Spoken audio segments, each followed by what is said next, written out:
What's up you guys, it's Dorothy and welcome back to my channel. If you're new here, don't forget to give this video a big thumbs up, comment down below what you want to see in the future, click that subscribe button, and don't forget to turn on my post notifications. That way you guys get notified every single time I upload a video. In today's video we are going to go into chapter 4 of Killjoy by Holly Jackson, so let's get right into this. This video may contain sensitive topics and foul language. If you do not wish to continue, please click off of the video now. You have been warned. And I'm sorry if there's noise in the background when my fish filter is on right now and I didn't turn it off, but also because my parents are putting together packages for UPS. But let's get right into this chapter. It's just the doorbell, Jamie said, eyeing and shrieking Lauren. She stopped immediately, trying and failing to disguise it as a cough. Pizza's here. Jamie hurried off to answer the front door, remembering only at the very last second to remove his plastic police helmet. At least he wasn't covered in blood anymore. Texas barbecue, anyone? Connor said a few minutes later, passing a pizza box to Zach across the dining table. I'm a freaking great chef, Cara said, a line of stringy cheese clinging to her chin. There were 3 slices on Pip's plate, but she hadn't touched them yet. She was hunched over her small notebook, writing down everyone's alibis and her initial theories. So far, things weren't looking great for Bobby. She thought with a secret glance across at Aunt, but is that just what the game wanted her to think, or was it simply because Aunt was annoying, even at the best of times? She needed to think objectively, remove herself and her feelings from the equation. Okay, Jamie said, taking a break from his pizza, the helmet now sitting at a jaunty angle on his head. I'm glad to see that none of your appetites have been affected by this ghastly murder. But while you've been eating, I have completed my second inspection of the crime scene, and I have uncovered something very interesting indeed. What is it? Pip demanded, her pen hovering above the page. Maybe she'd been wrong before. Maybe solving murders wasn't too different from homework. After all, she could feel herself falling head first into it, the rest of the world fading out. Like when she got lost in one of her essays or listening to an entire true crime podcast series in one night, or anything else really. Teachers called it excellent focus, but Pip's mom worried that if it felt much closer to an obsession. Oh boy, the demon has awoken, Cara said with a playful prod between Pip's ribs. She's been doing that since they were 6 years old, whenever Pip was too serious. This is for fun, remember, Celia? I don't think the staff should touch members of the family, Lauren said, looking down her nose. Suck my dick, Lauren, Cara replied with a big gulp of wine. It's Lizzie. Oh, my apologies. Suck my dick then, Lizzie. Right, Jamie laughed, raising his voice slightly. On my second inspection, I discovered that the safe hidden behind the family portrait in Reginald's study was left open, and it's empty. Cara performed another gasp, and Jamie gave her a grateful nod. Exactly, he said. Someone has broken into the safe and removed the contents. Ralph informed me that his father kept important documents and papers in there. Did I? Zach said. Yes, you did, Jamie said. This might have happened before or after the murder, but it certainly points to a possible motive. He cast his eyes back down to his master booklet. But what secrets was Reginald keeping in there? Whatever was taken by one of you, it's possible that the evidence is still somewhere in the house. Perhaps we should go and look for. Pip needed no further encouragement. She was the first up and out of the room this time, the others laughing at her. Where to? They'd been in the kitchen not long ago. The evidence was probably somewhere else. The library. They had come up to in the story a few times already. She headed towards the living room, the library sign flapping against the door, straining against its sellotape. The wind must have found its way inside, though, through a small unknown crack behind her. Pip heard Cara and Lauren bounding up the stairs. Were they heading to Reginald's study? It wouldn't be in there. Whatever it was they were looking for, that's where it would have been stolen from. She stood at the threshold and surveyed the room. Large corner sofa and an armchair where they normally lived, the dark screen of the TV against the far wall, as she, a faceless ghost, reflected back in it, hanging strangely in the doorway. There was one shelf above the fireplace with 2 plants and 8 books on it. Bit of a stretch to call it a library, but hey. She stepped forward. On the arms of one of the sofas was a newspaper. She checked it, but it wasn't a clue.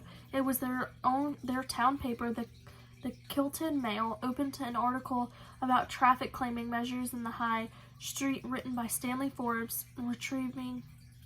Riveting stuff. Resting on top of the paper was a roll of sellotape. Jamie must have finished labeling the rooms in here. Another ghost appeared in the TV, and a floorboard creaked behind her, making her flinch. She whipped her head around, but it was only Zach. Found anything? He asked, fiddling with his straw. I love you, but you got the TV turned up loud enough so that when you try to read, you gotta talk over the TV. You got two loud noises. With his straw hat. Not yet, she said. Maybe be inside. Might be inside something like a book. Zach crossed the room to the bookshelf above the fireplace. He pulled one out and flipped through it. She shook his head and replaced it. Pip joined him, starting at the other end of the shelf. She pulled out a paperback copy of Stephen King's It and flicked through it with her thumb. Something jumped out at her, gliding down to the floor. What is it? Zach asked.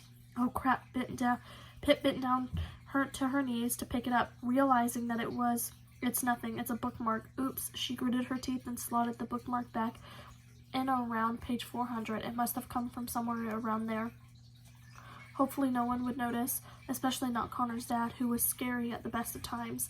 She leaned one hand into the floor to push herself up and reshelf the book, but she stopped eye to eye with the fireplace. There was something here, scattered in among the dark coals, ripped up to pieces of white paper, and on that one there was a very top of the word clue.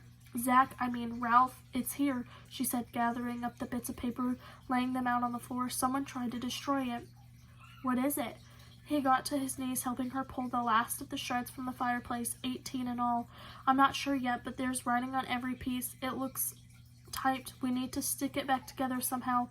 Oh, hey, Zach, can you grab that stello tape from the sofa?